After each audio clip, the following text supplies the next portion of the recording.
Hey everybody, welcome back. Now I know I haven't done a quick tip video in quite a while, and I'm sorry about that, but I figured I had a topic that I thought would be a pretty good subject for a quick tip that I thought you guys might find interesting. And what I'm going to do today is show you guys how to keep something, a razor blade, handcuff key, house key, use your imagination, be creative, on your person discreetly and inconspicuously all the time. So before I show you guys how to do that, I need you to do me a favor. I need you to go down below, like the video. It really does help out the channel, algorithms, and all those YouTube things. I won't bore you with the details.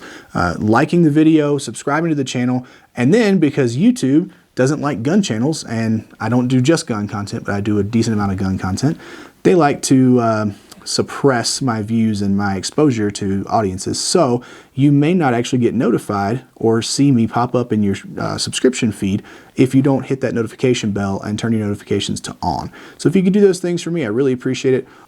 Also, comment and share. That helps out as well, both with the algorithm, and the commenting piece also helps me be able to talk to you guys more and have a dialogue, and for you to have a dialogue with each other. If you want, another way to contact me is my Instagram or my email. I'll have that somewhere here on the screen and also in the description of the video. You guys can send me a message over there anytime. Let's have a chat and start a conversation. Now, on to the fun stuff. All right, guys, so this is a pretty simple process. You're going to need a patch with a Velcro backing to it. You're going to need a razor blade, and you're going to need whatever you plan on hiding behind the patch. Now, in this case, I'm just going to use the same razor blade to hide behind the patch, but you could use a handcuff key, house key. Use your imagination, be creative. What we're going to do is we're going to take our patch, and I like to go towards the top of the patch, which is why I like these wider patches here, but you could use one that's more of a portrait orientation. That's totally fine. I also like one that's square. I think it just makes it a little easier to do this. So if it has a weird shape to the edges of it, it may make it a little more difficult. But you're going to take your razor blade, and you're going to cut just inside that layer of Velcro. You don't want to go all the way through to the other side of the patch because then you're ruining a patch.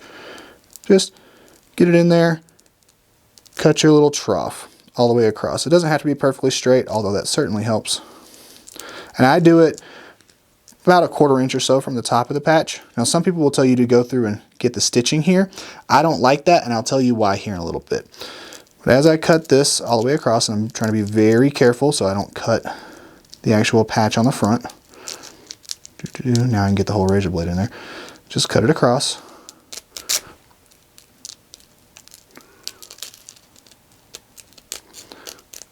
And now that I've gotten it cut all the way across, I can open it up. See a little pocket right there? Take my razor blade, pop it right down in there. Go blade down if you're using a blade, so that way when you go in to grab it, you don't end up slicing the end of your finger. And then put it on something with Velcro, a hat or a backpack or something like that. Now you have your item hidden in plain sight behind some sort of morale patch. Now, the reason I like this method versus the method by cutting the stitches at the top is if you do that, if you've ever ripped anything along a seam, you know that those threads, couldn't think of the word, are just going to fray and keep on going and keep on going. And unless you have some good sewing skills where you can kind of bar tack those corners or something so that they don't continue to open up, I don't recommend that. Plus, then it could potentially sag here at the top and open up, and your item could spill out, or it could be more easily noticeable. This way, I'm leaving a bit of Velcro intact right here above the opening in my pocket. So what that's going to do is the Velcro I stick it to is going to stick to both of these. It's going to keep it nice and tight and shut and keep that item securely inside. So that's how that's done. And there you have it, guys. I now have my razor blade, handcuff key, house key, etc. neatly and discreetly stored behind my patch. Now, 2 caveats for this. One, I recommend if you're going to do a razor blade, use the ones that have that papery, cardboardy outline around them, around the blade to protect it, just so that you don't run the risk of having it kind of sink to the bottom and end up cutting the bottom of the patch and then falling out, or cutting your hat or your backpack or you. Just helps avoid that. I've never had that problem with a standard razor blade like this one. Just something to keep in mind. The other caveat to this is make sure you pay attention to the patches you do this to and that you keep razor blades behind. If you're going to go travel and fly and go through TSA security, Having a patch that has a razor blade behind it that you forgot was there might be a bad day for you. So add it to your checklist. My checklist before I fly or go through some sort of security is I'll take every bag that I'm going to take, every pair of clothes, pants or shirts with pockets, anything like that, and I'll go through and take every single thing out of them. And then I will repack my bags. That way I can check to see if my Yeti has water in it, because if it has water in it when I get to the checkpoint, they're not going to let me through, and I'm either going to have to drink it all and be late to my flight and stop at every bathroom on the way to my flight, or I'm going to have to give them my expensive Yeti, and that's not going to happen.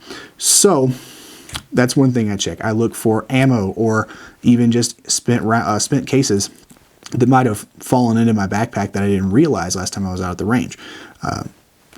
Guns. I don't usually carry guns in backpacks, but still looking for it. Knives, multi-tools.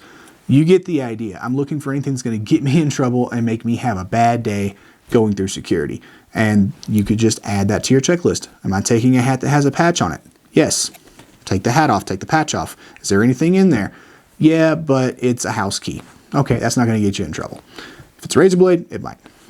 I think I've beat that horse to death enough. So thank you guys for watching. I really appreciate it. Y'all have a great day. Stay safe out there. Roll Tide, and I'll see you later.